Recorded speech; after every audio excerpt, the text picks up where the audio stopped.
He missed. Yeah, no. Hello, hope your day is great. Alright, Yeah, that's great. hey, so today, we're going to take a few notes today. You are going to get an assignment today, which is based on ratios, kind of like what we did yesterday, where you changed the fractions, you gave me the decimal, you gave me the percent, you gave me the colon or word form, whatever the forms are. I'll give you kind of the idea what I want. Today, we'll do that. Let's do a quick recap of things we should know up until this point. Just a few minor things. Number one, changing fractions to decimals. Easy. Just like always. Okay, so that's what you have to do on that little board yesterday. How do you do it? How do you change the fraction to a decimal? Well, it's pretty easy. How do you do it? You take the top number in the house, you take the bottom number outside the house. Okay, good. So if we have the 2 on the inside of the house, the 5 on the outside, you figure out how many times can 5 go into 2? 0. How many times can 5 go into 20? That's 4. Because 5 times 4 is 20. And when you subtract and you get 0, you know you're done. This decimal comes up. If it doesn't, you keep going until it either repeats or it definitely should terminate if it doesn't repeat, that kind of thing. Okay?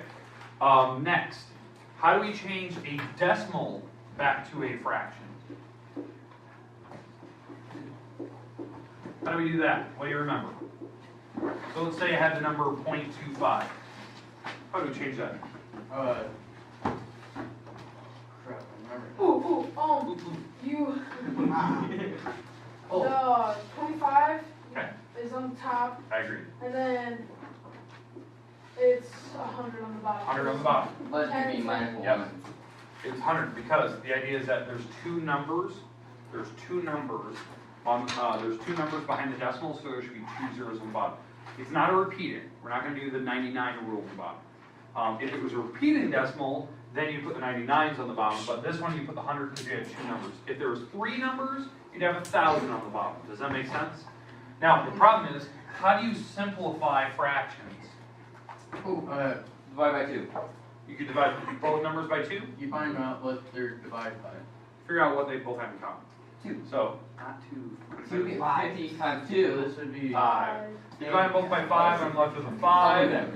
25 divided by 5 is 5. 100 divided by 5 is 20. In fact, that goes one further, because they both have 5s in common still. So it's 1, 1 and 4, so divide them both by 5 again. That's how you simplify. Or just use your calculator ABC button. Okay, what about scientific notation? What do you guys remember about that? The decimal, but you have to put one number in front of the decimal point, Okay. and the rest of the number, and take it times 10 to the whatever power it is. Okay, scientific notation. So for instance, let's say my number was 10,300. The decimal's in the back. You move the decimal to the front, like you said, you have one number out front, so this decimal will go all the way up here, 1.03, right? 10 to the... How many spots do you Four. move? 4. Yeah, 4. If that was a decimal, let's say that this number was 0.0032, right? You move the decimal to the back, which is 3.2 times 10. to the negative. Negative third, yeah, because you moved it back 3 spots. And if you move it that direction, it's negative. If you move it to the front, it's positive. Okay. Then repeating decimals, we should know how to do that. You do long division again if it's a repeating decimal. If you want to change a repeating decimal into a fraction, you just put 99s or 9 on the bottom, like 9,000, 999, that type of thing. Let's see. Yesterday we talked about how to change fractions to decimals, decimal to fractions. We talked about colon method. All right, here we go. Pop quiz, put everything away. That's my...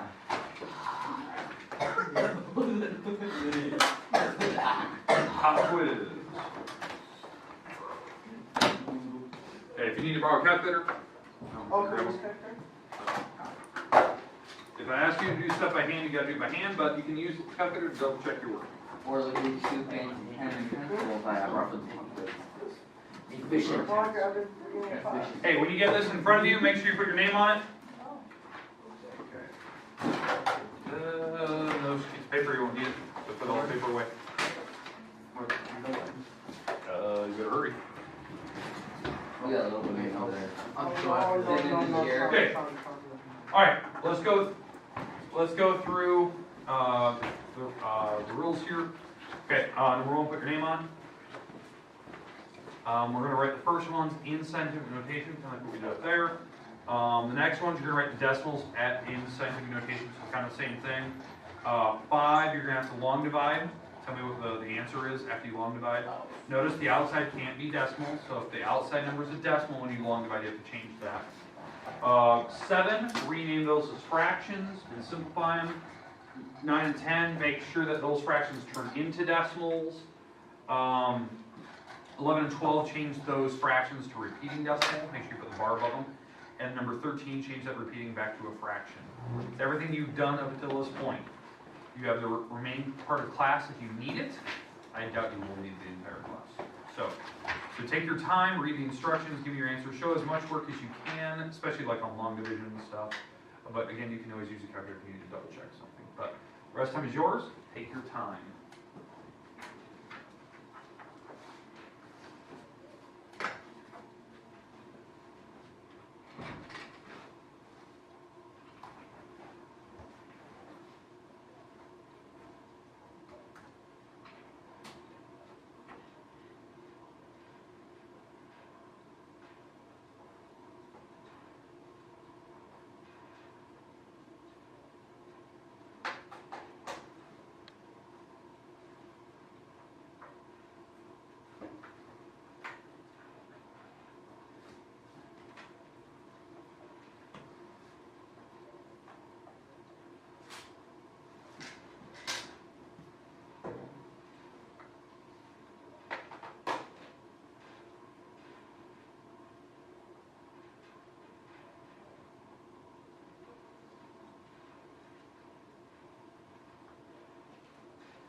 Yes.